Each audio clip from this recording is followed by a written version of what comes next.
Hello and welcome to the 50th episode of Naturally Scott. I'm your host, Scott Harris.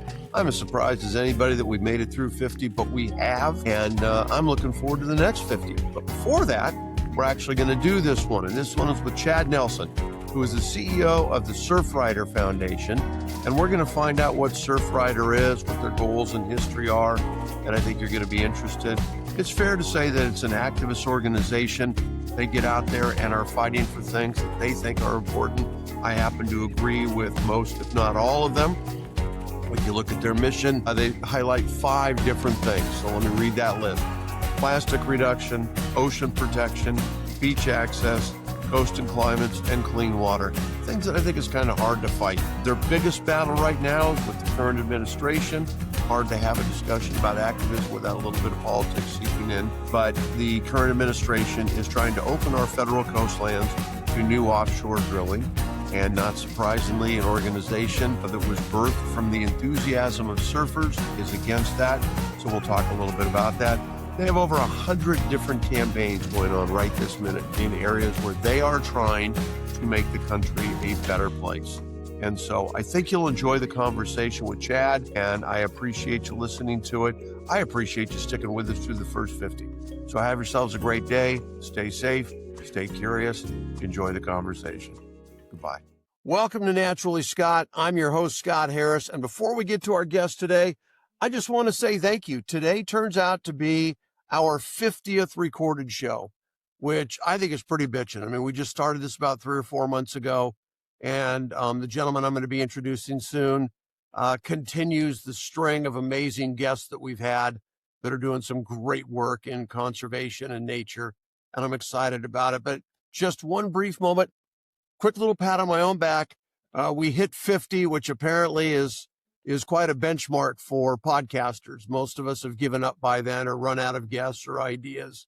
But we're extraordinarily fortunate, and we've got a bunch of people lined up for future podcasts, so I think we're looking good. None of them, I believe, more interesting than the gentleman with us today. So you are looking at Chad Nelson, or you're listening, or will be Chad Nelson, who is the CEO of the Surfrider Foundation. Chad, welcome to the show. Hey, thanks for having me, Scott. You bet. Couple of quick notes that's just kind of fun to share. One of the great things about the show is once we're done recording, and I'll do this with Chad, I'll ask for a recommendation on another guest, and it just kind of continues this cascade of great guests that candidly otherwise might be difficult for me to get to. And so Pete Malinowski, who was a recent guest on the Billion Oyster Project, when I asked him, he just had one name. He said, you got to call Chad. So that was pretty cool, and thanks. And a little shout out to my nephew, Paul Goodman. He's going to hate it, but we call him Pollywog. And he built a company called Pura Vida with a partner, and they sold that company a while ago and made a little more than minimum wage. And over the years, I guess they did some work with Chad and Surfrider. So I just want to give a shout out to my nephew because I think it's pretty cool. So thanks for giving me that, audience. Thanks for giving me that, Chad. But now let's roll on and talk about some exciting stuff. Now, Chad, I know there's some issues with drilling that I had been prepped that you want to talk about, and I do want to talk about them. Yep. But let's cover a couple other things before that if we can, and then we can just focus some time on the drilling issue, because as I understand it, that's your forefront issue right now. Yep. Okay, so we'll get into that, but let's start nice and easy and bring the audience in slowly. What is Surfrider? What are the goals and what are the history? I thought of a cool name for a surfer, but apparently that's not the case. So tell us what it really is. Yeah, the Surfrider Foundation is a grassroots coastal and ocean conservation organization. We were founded in 1984 at Surfrider Beach in Malibu, which is, the home of Gidget and one of the most sort of, famous surf spots in the world. And Pepperdine University, where both my kids graduated. Yeah, looks down right at it. One of the most beautiful campuses on earth. It's remarkable.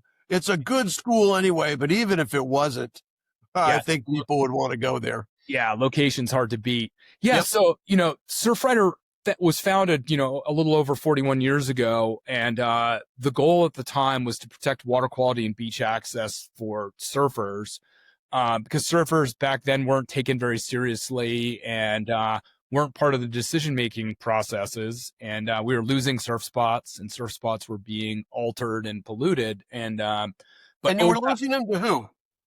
uh, like a very famous surf spot in Southern California called Killer Dana is now a boat harbor. So they built a harbor where there used to be this big natural point break. Another one in Ventura, California was buried by a freeway overpass along the coastline. And so surfing just wasn't really thought of as being important back then, and surfers weren't being taken seriously.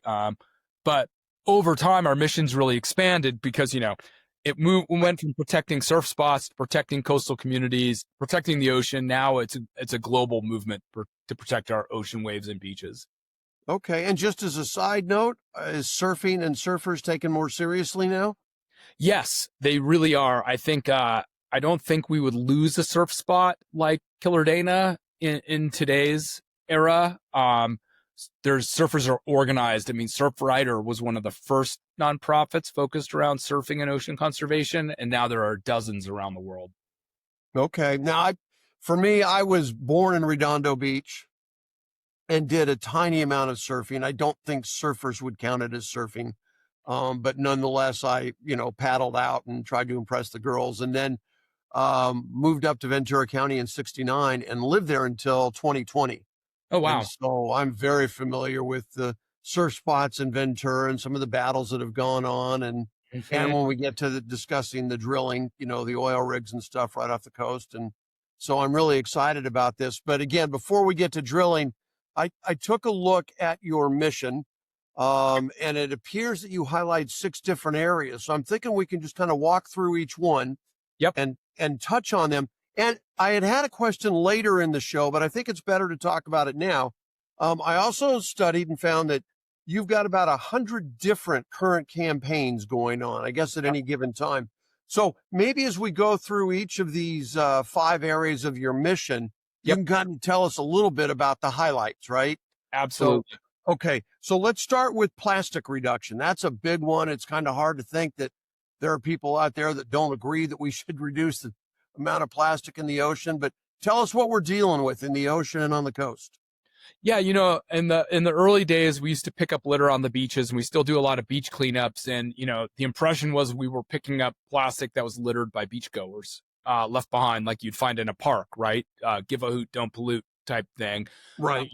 But it's become so much more ubiquitous than that. A Surfrider activist actually named Captain Charles Moore sailed his boat from Long Beach to Hawaii and trawled the open ocean. This was 20 years ago, and found a ton of plastic halfway, between Hawaii and California, and, was convinced the ocean was full of plastic. No one believed him.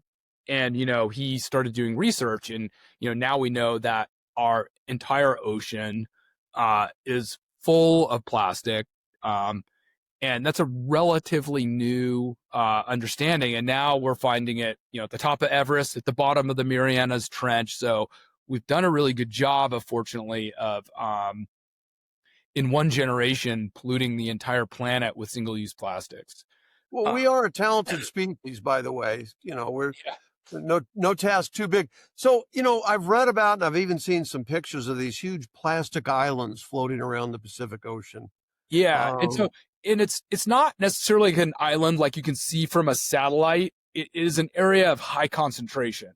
I think that actually the best way to think about the plastic in the ocean is like a smog. There are small pieces all over the place. Some places like LA, it becomes concentrated to the point where you can see it. So that's the problem. We're watching it wash up on our beaches. It's in our bodies. It's everywhere. It's killing wildlife, marine life. And so our goal at Surfrider is to get rid of these easily replaceable single-use plastics, which is still what we find most commonly on our beaches. So this is single-use plastic bags. This is straws. This is bottle caps. This is chip bag wrappers, a lot of styrofoam.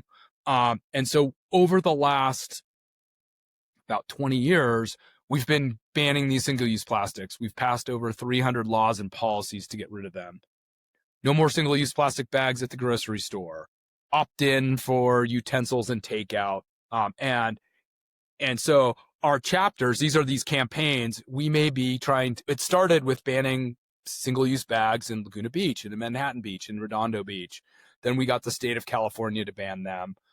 We've gone on to other states. This year, Virginia just banned foam, styrofoam. And so we're chipping away at trying to get rid of these single-use plastics so we can get them out of the environment and use better alternatives.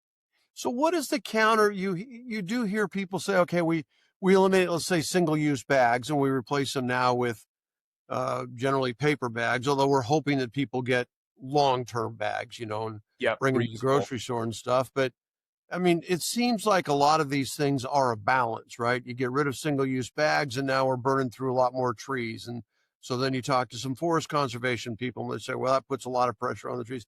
Is that legitimate, or is the issue of plastic so overwhelmingly important that it's worth the time it's going to take to educate us to carry in permanent bags? Well, it's a good point. We believe paper is better than plastic. And, paper bags are very recyclable. So, we could create a circular economy around those paper bags. But more importantly, we're also advocating that they charge a dime for the bags. And it's really amazing because that nickel fee or 10-cent fee has an incredible impact on behavior. So Washington, D.C., for example, added a nickel fee to bags.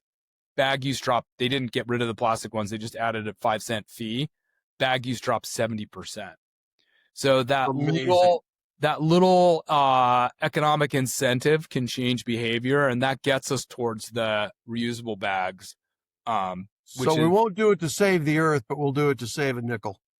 That's right. And, the idea of having to pay for the bag is enough to incentivize people to bring their own, which is great, which is ultimately. And it also forces them to think about it, I imagine. I mean, that's right. I think most people can probably absorb the nickel, and I'm not trying to diminish those who have challenges beyond that. But sure. But if nothing else, if the clerk is saying, by the way, 6 bags, it's going to be 30 cents, it jogs the memory to say, I've got those bags out in the trunk. I should have grabbed them and brought them in. That's absolutely right. So our goal is actually to get people to be reusable. So between paper and the nickel fee, we can get rid of plastic on the beach and the oceans and also hopefully change behavior. Okay, well, let's hope that happens. All right, let's move on to number 2 out of 5, ocean protection. Yep. It's listed as one of your 5 missions. Tell me what that means, other than plastic. Right. So, other than drilling. Yeah, we want a healthy, vibrant ocean full of marine life. The ocean produces half the oxygen we breathe, so everybody's got a stake in ocean health.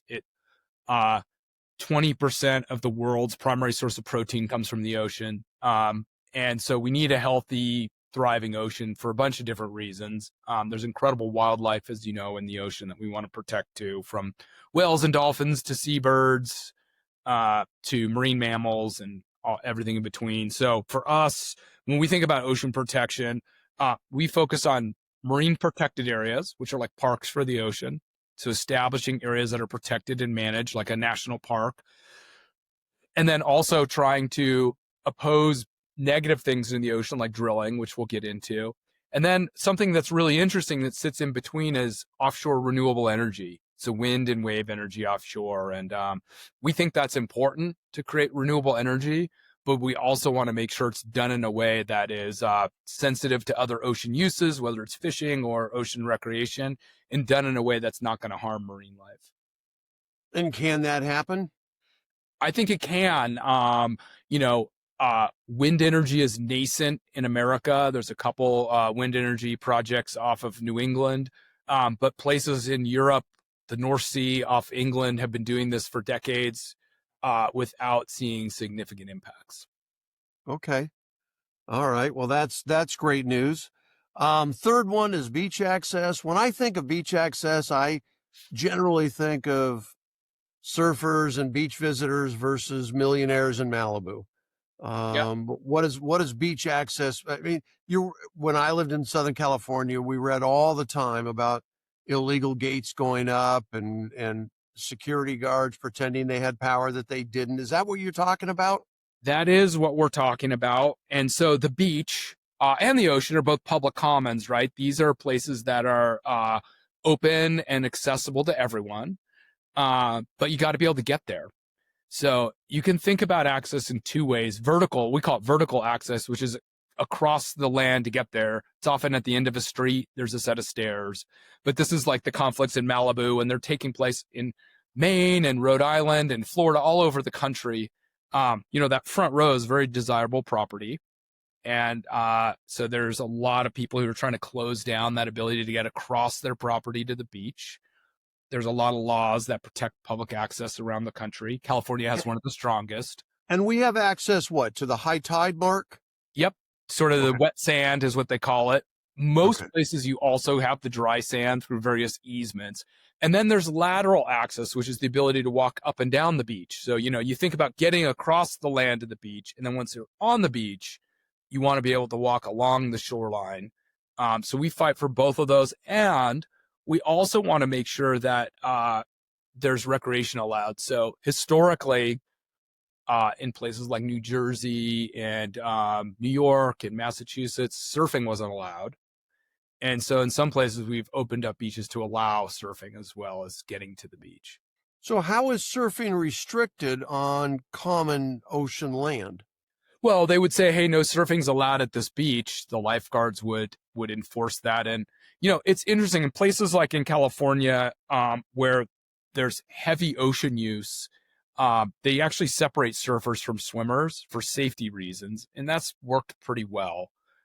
So we do in some places allow surfing and other places not allow it. But there were entire beaches in New Jersey, entire towns that didn't allow surfing. And so we've opened up surfing to a lot of beaches in the Rockaways in New York, actually even in Chicago. Okay. All right. So that's an ongoing battle, but one that you're winning? Yeah, I mean, the development pressure of the coasts means that these beach access issues are ongoing. We have an issue in Coos Bay, Oregon right now at a place called Lighthouse Beach, where we're in a lawsuit trying to maintain beach access to that beach. Who's trying to shut it down? Private property owner that's adjacent to the beach. We have also legal action in Rhode Island and Maine to try to preserve that wet sand beach and open them up to recreation. And the New England has some of the strictest beach access laws, and we're trying to make them more fair. Okay. All right. Fourth out of your five, you've got coasts and climate. Yes. What talk to me about that? So beaches, which we all know and love, are one of the most dynamic landscapes on Earth. They can change on the hour. So you can see 6 to 10 feet of sand on a beach move, either be added or disappear overnight because waves and wind are pushing it around. But we love them, so we often build too close to them.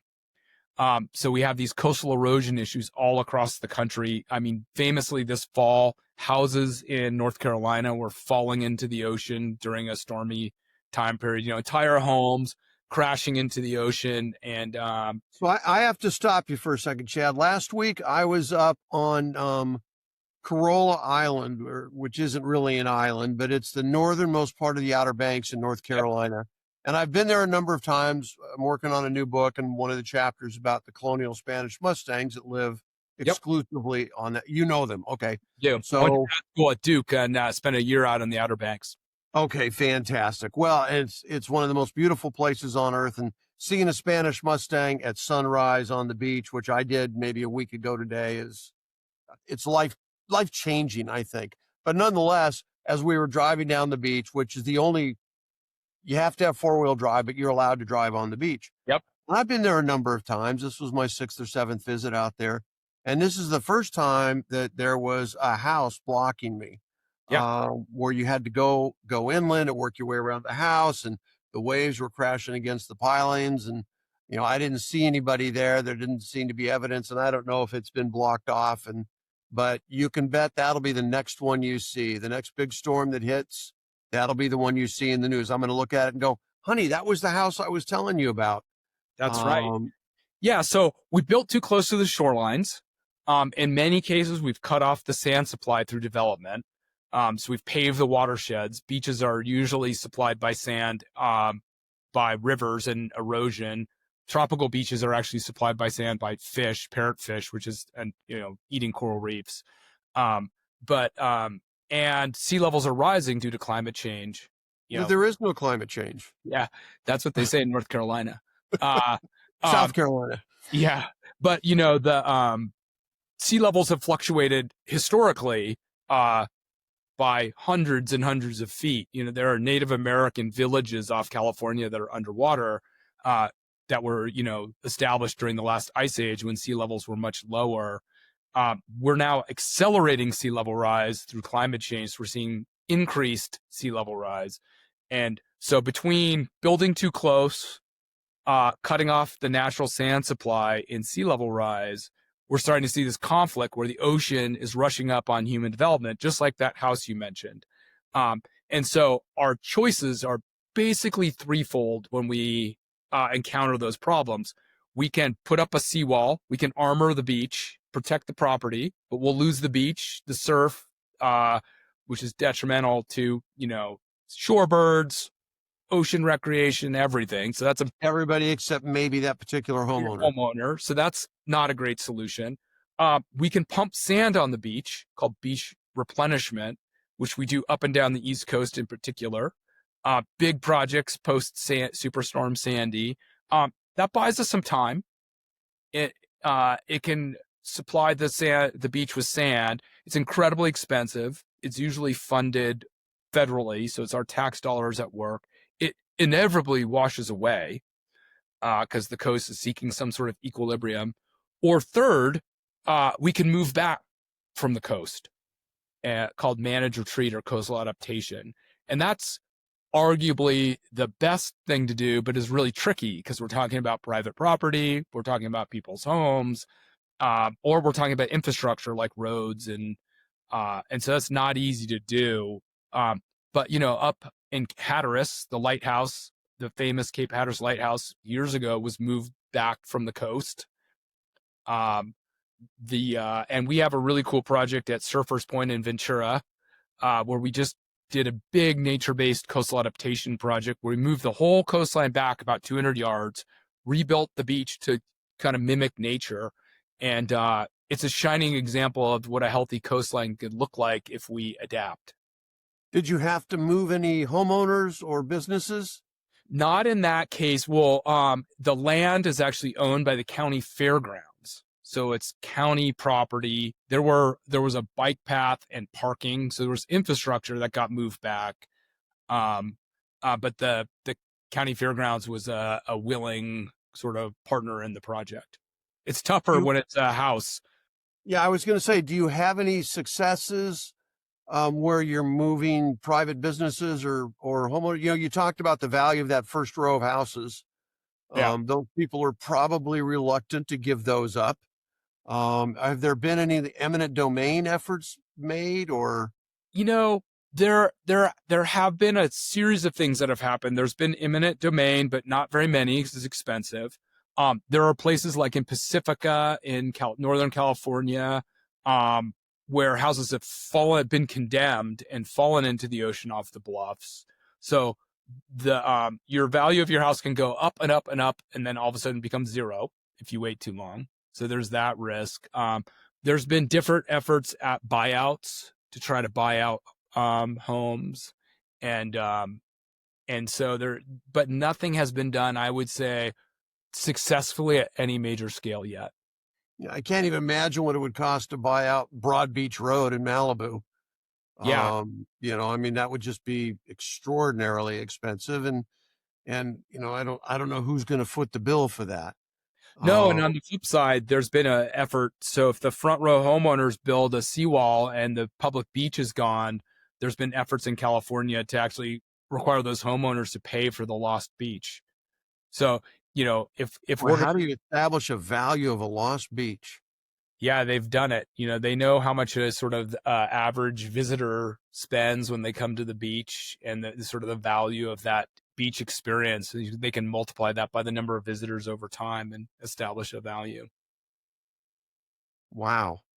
Okay. So you're taking easy challenges on that. Yeah, I mean, that's arguably one of the toughest ones, but if we're going to see 18 inches to 3 feet of sea level rise in the next 50 years, which is what's predicted, we're going to lose 50 to 70% of our beaches in America. And those are for those coastal towns, that is their economy. So we're going to have to make some tough decisions, or we're going to have no beaches, which will have a significant economic, cultural, community, recreational impact to our coasts. So in the community leaders there, I'm not picking on Malibu, but since we're both so familiar, when you're talking about the mayor and the city council and the town leaders and whatnot, do they just figure I'm not going to be here in 50 years anyway, so the next guy can worry about it? Or is anybody paying attention to what might be happening in 2075? Yes and no. I think people are worried about it. I do think that like the short-term fears of takings lawsuits and wealthy homeowners fighting back is enough to kind of paralyze the system. But on the flip side, there is concerns. And I think, unfortunately, generally as a human society, we're pretty reactive. We fixed the levees in New Orleans after the hurricane flooded the place. We retrofit the bridges and houses in California after the earthquake. So, I think it's going to have to get pretty bad before we see big changes, unfortunately. We're trying to get ahead of the curve, and that's always challenging. Yeah, that is in areas of conservation and battling the wealthy. That is a long and lengthy and painful battle, but I applaud you for doing it. So the last one on your mission list is clean water. Now, you can't tell me there's people out there that are against clean water. No, they're not against clean water, but our behaviors would make you think otherwise, And so in many urban areas in America, including where I live in Southern California, it's unsafe to surf or swim in the ocean for 3 days after it rains. There's so much pavement on the ground and that when it rains, that rain picks up what I call the toxic cocktail. That is our herbicides and our pesticides. That's pet waste. That's toxic fluids that are leaking out of cars. All the nasty stuff, cigarette butts, all the nasty stuff that we have dropped on the ground since the last rain. Washes into a storm drain, and that storm drain pumps it out to the beach. So urban runoff is a huge, in the Southeast, it's often agricultural waste that overflows. And then we also have wastewater systems. There are many parts of the country, whether it's New England or Hawaii or Florida, where they're still using septic systems or cesspools. And so whether it's, wastewater or urban runoff, too often our nearshore waters are polluted and unsafe to surf, swim, or play in. And so we run the nation's largest volunteer recreational water quality monitoring program. We have about 600 beaches we monitor around the country. These are volunteers collecting water samples to test and see if the water's safe. And if it's not, we can try to problem solve and clean it up. 600 different beaches? Yep. That's a massive volunteer network. Do you want to talk about that network for a second before we get into drilling? Yeah, absolutely. I mean, and I think that's, I should have said it at the beginning. Surfrider has this 250 chapters and clubs across the United States. We're in almost every state, missing a couple in the South, but, Hawaii, the West Coast, the Gulf, minus Louisiana, Mississippi, and Alabama, Florida, and then up to Maine and Puerto Rico. And these chapters and clubs are made up of volunteers that are out cleaning beaches, testing water, doing coastal restoration projects, and doing local advocacy to try to protect our coasts and oceans. And so when I say Surfrider is a grassroots coastal conservation organization, that's what I mean is we have this incredible tens of thousands of volunteers every year that are out there volunteering to, make our coasts and oceans healthier for all of us. That's awesome. Now, you kind of shot quickly over the 3 southern states that don't have Surfrider chapters.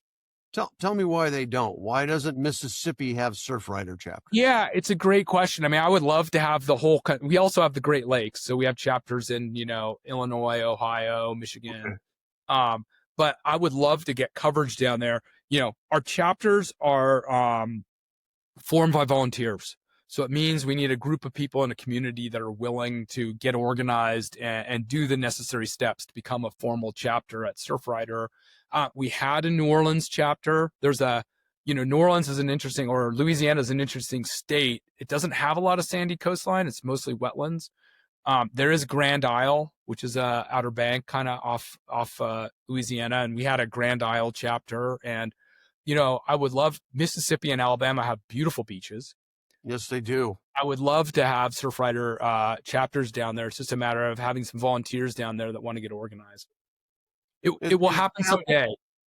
It sounds like maybe you have a couple of the things going on. Is that fair? Yeah. Okay. Yeah. All right. So we're going to get into drilling. But before we do, give me just a minute, if you would, Chad, because this is a 50th show, which I'm proud of. And for the first 49 shows, I have steered us away from politics, and especially from politicians. And I've done it on purpose. I want this to be not safe in the kind of the whole woke way it's being used now, but I just want it to be a comfortable place for the audience to go. I did my time in politics. I had radio shows and syndicated column, and so I don't shy away from that. But in this, I do.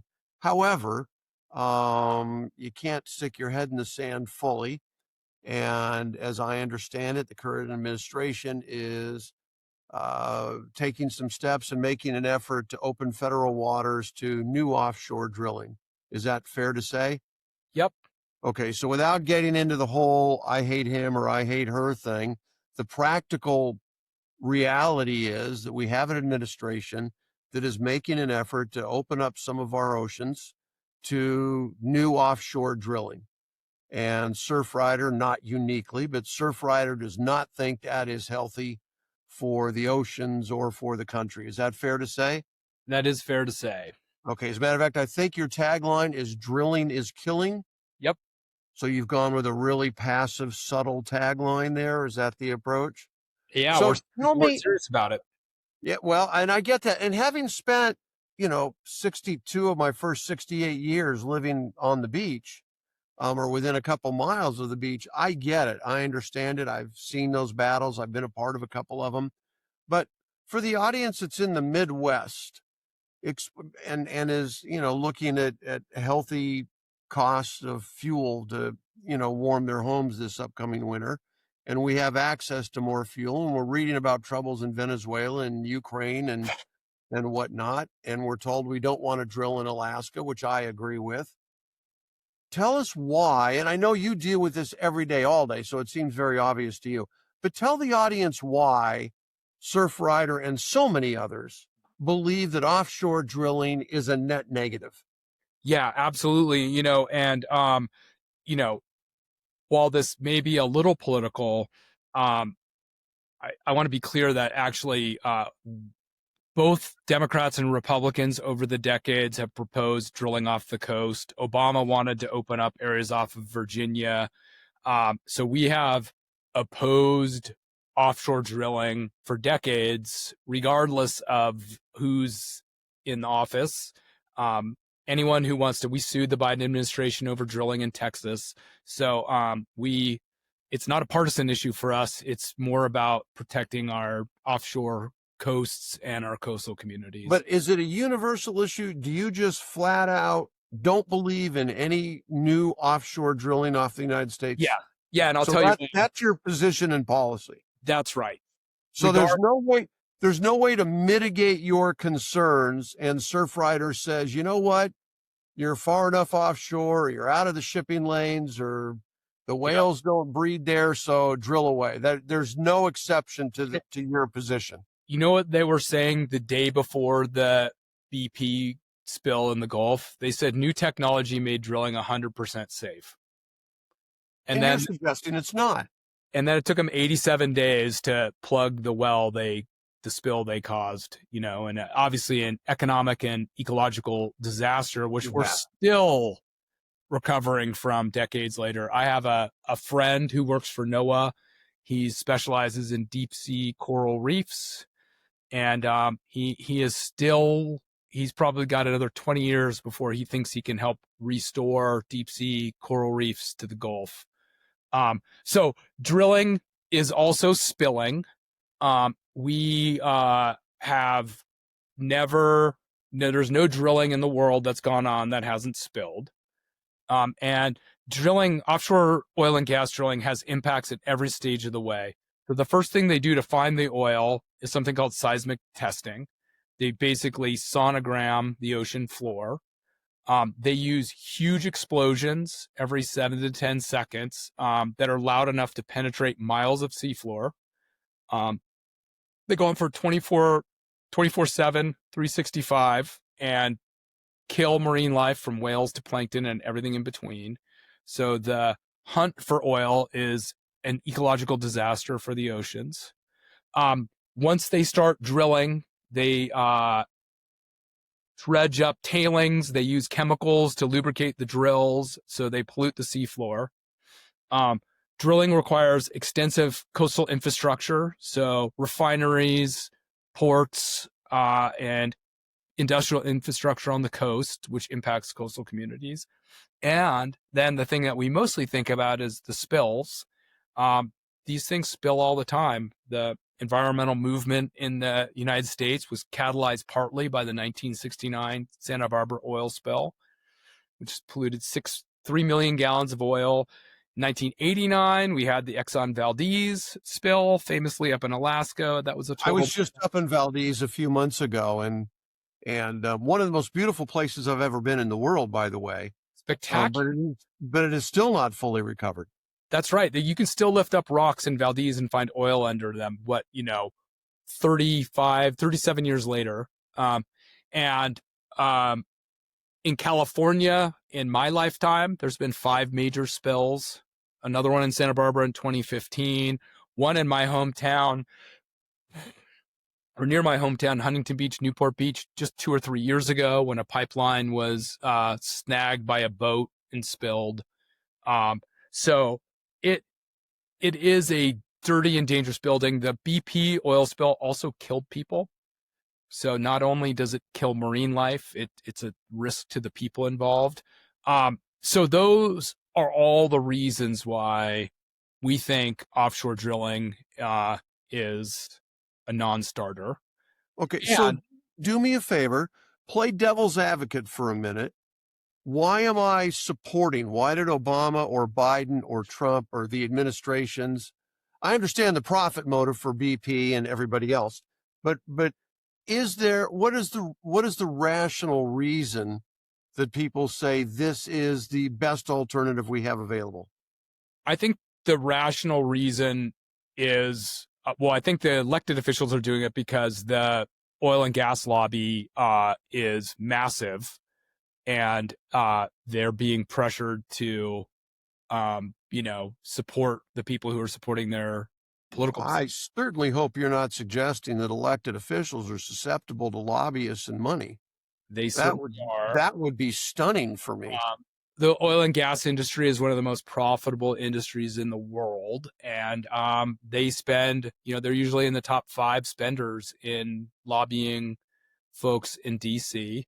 I think there's a perception that, we had the summer of drill baby drill in 2008, and you hear that again now. There's a perception, and it's a lie, that it's going to reduce price at the pump.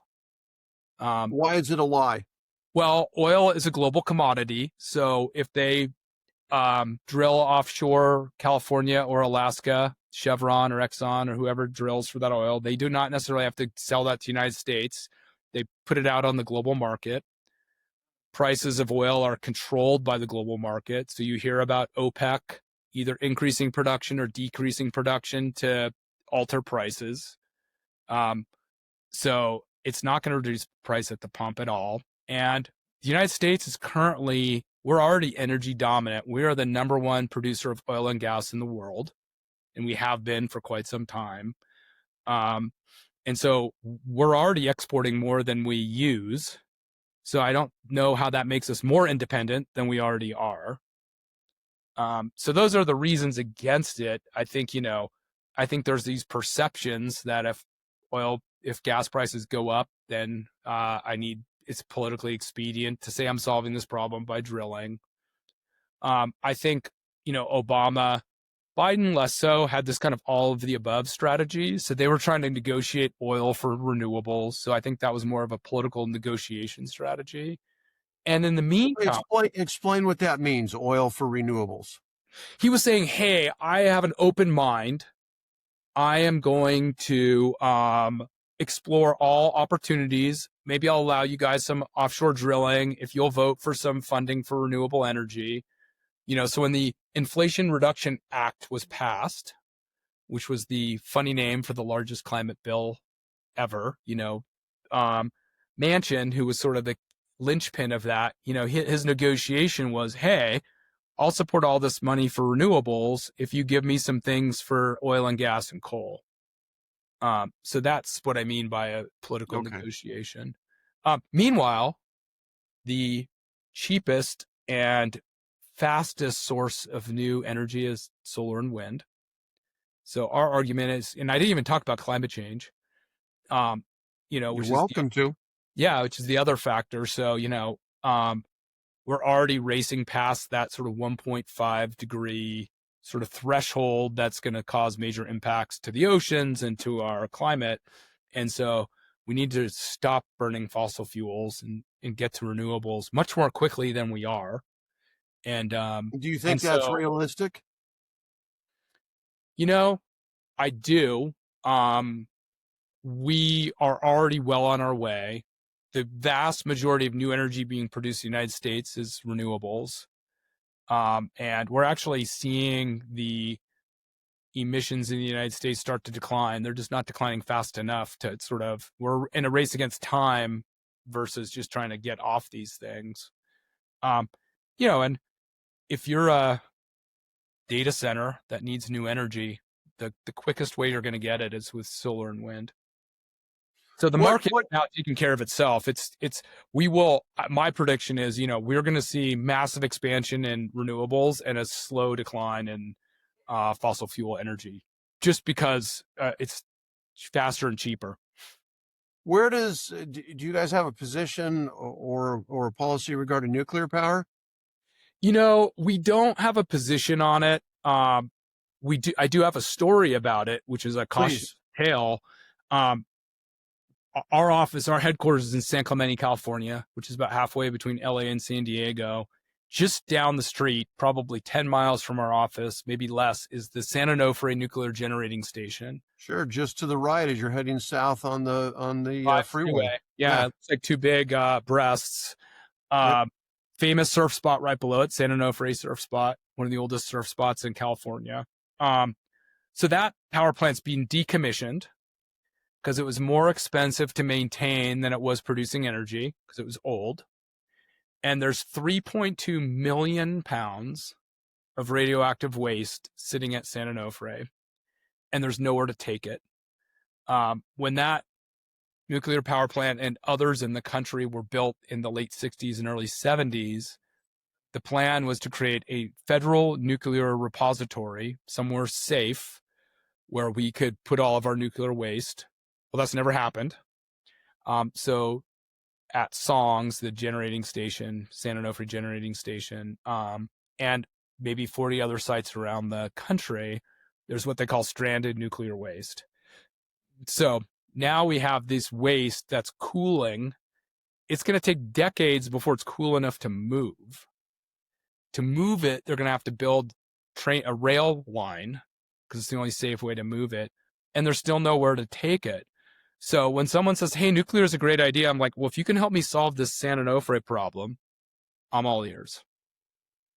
But, and what's the counter to that? The people that are advocates of nuclear power, like, I've read that in France, something around 70% of their power is generated to nuclear. What do they do with their waste? I don't know. I think they have a similar problem.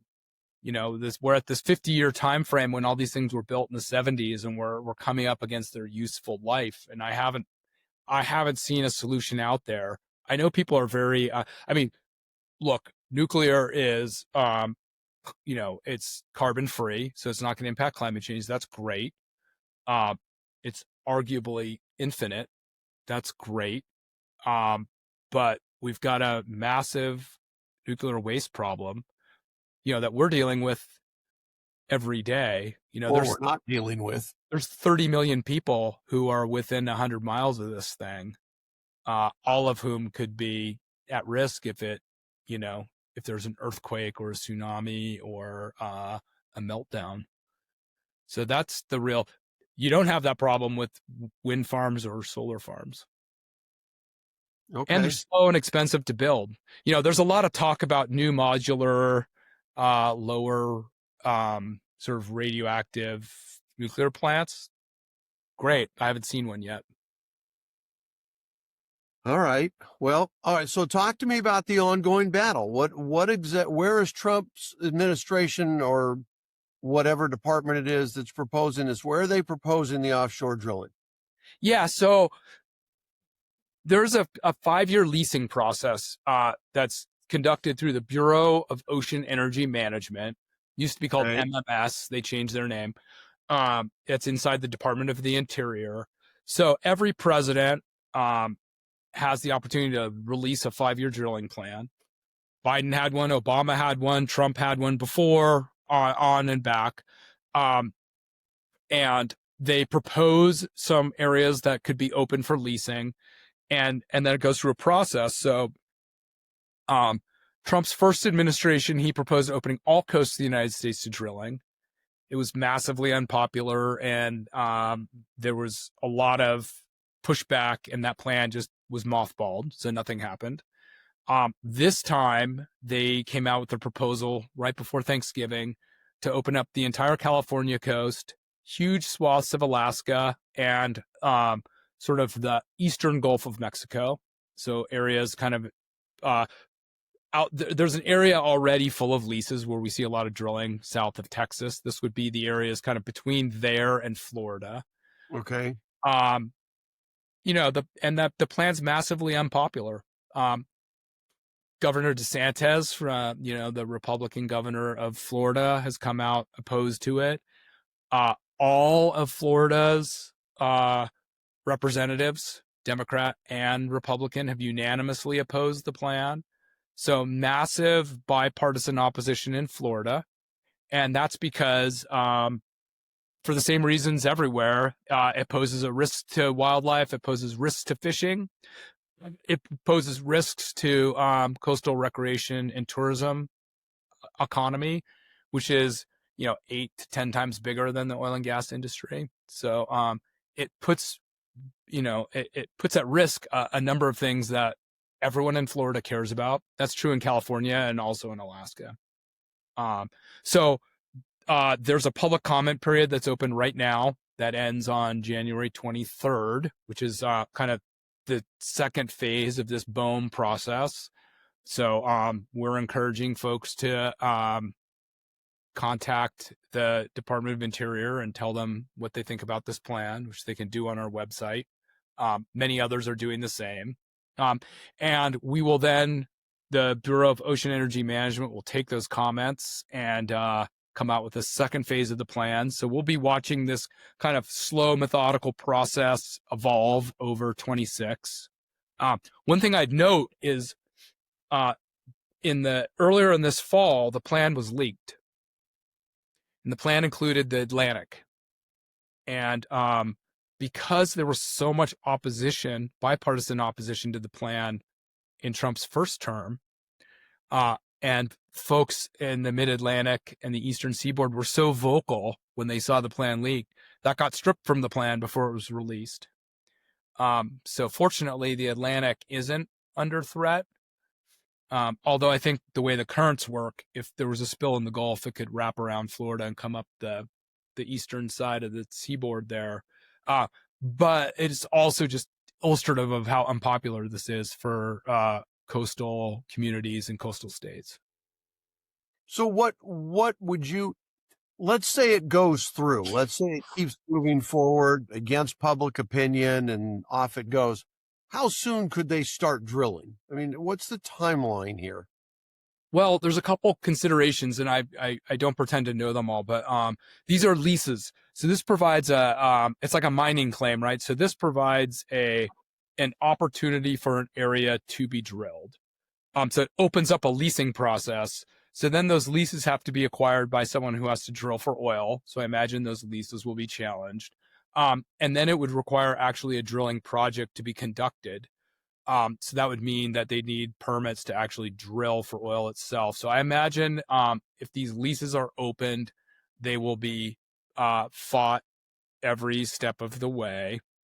And it's not even clear to me, based on the current price of oil, that the leases would be worth drilling They would be anyway. profitable. So they probably have. I'm sure the oil industry knows that when oil reaches just like gold mining or anything else, if oil reaches a certain price per barrel, these things become worth doing. Yeah. So it doesn't necessarily mean that the drilling would happen, and these leases are for can be for decades. So it doesn't mean the drilling would happen imminently, and I think there'd be a lot of obstacles against them. And the next administration could change the plan. That's what I was going to ask. How much of this is revocable? Let's assume that we get a different type of president in 3 years. Could he or she stop the process? Yes, we have a lawsuit that's pending on that right now. Okay. Biden actually closed all these areas to drilling at the end of his term. And so there's some debate as to whether or not he had the rights and privilege to do that. Or whether the current administration has the rights and privilege to reverse it.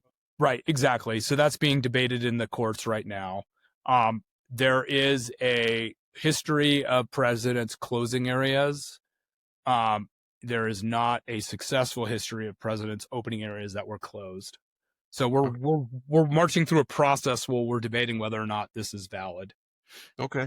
There's a chance that this churns until the Trump administration ends, and then it'll be up to the next president to determine what happens next. Okay. All right.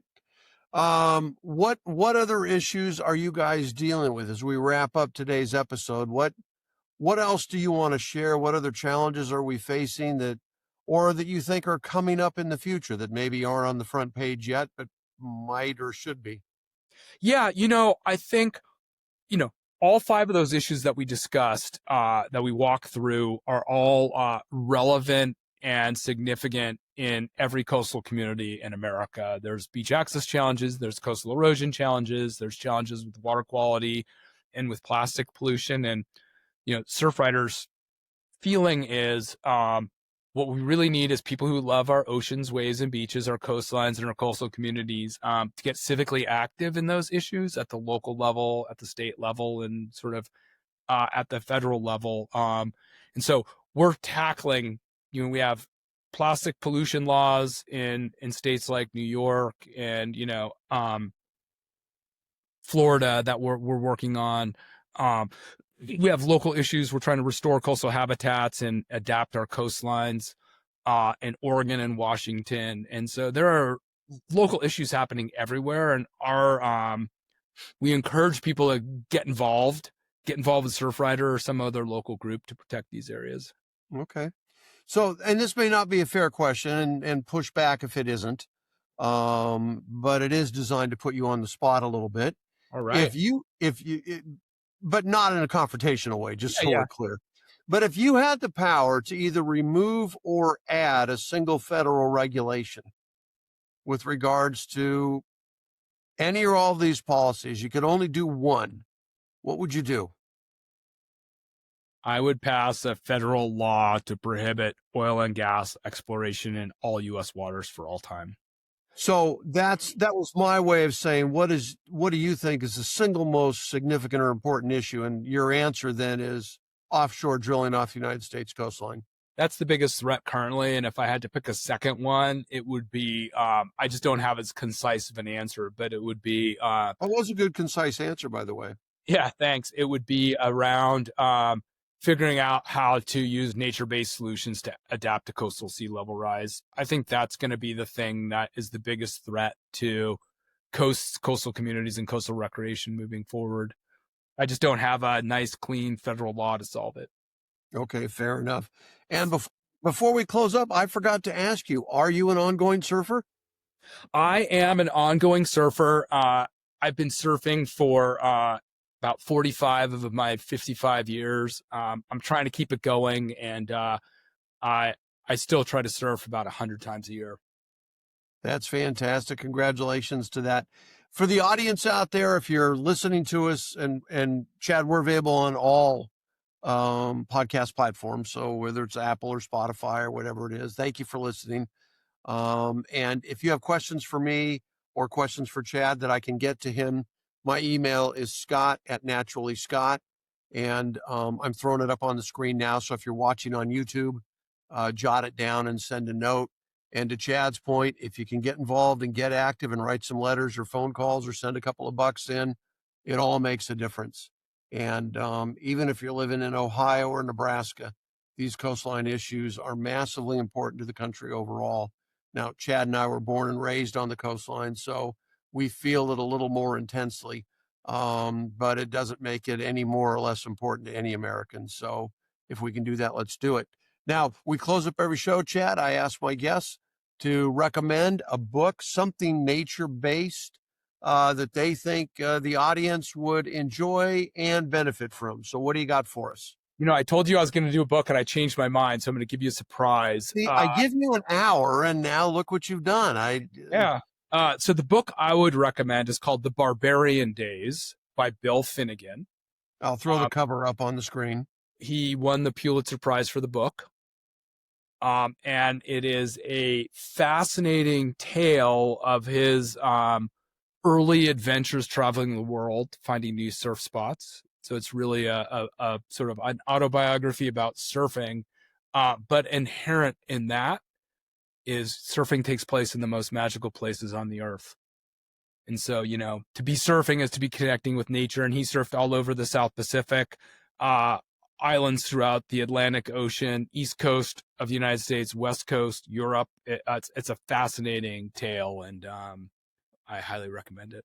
Well, I hope some people get a copy of it and take some time to read it. First of all, I want to say thank you very much, Chad. I know you're busy. You got a lot of wars going on a lot of fronts, and I appreciate you fighting those battles on our behalf. And I appreciate you carving an hour out of your day to join us. So thank you very much. Thanks, man. And when I wrap up every show, I do the same thing. I encourage the audience to get outdoors, to get outside. And I don't care if that's a back porch, a backyard, a local park, or a beach, or, marshlands in the middle of Nebraska, whatever it might be. But get outside when you can. And when you do, stay safe and stay curious and have a great time. Chad, thank you so much. I'm looking forward to talking again. Maybe later next year. We're recording this at the end of 26 or end of 25. It'll post in 26, but maybe later 26 we can talk and see how some of these battles are going, what kind of progress you've made, or what new challenges you're facing. So I'd like to think this is the first time that we met. Great. Thanks, Scott. It was a pleasure. Thank you. My pleasure. Take care, sir.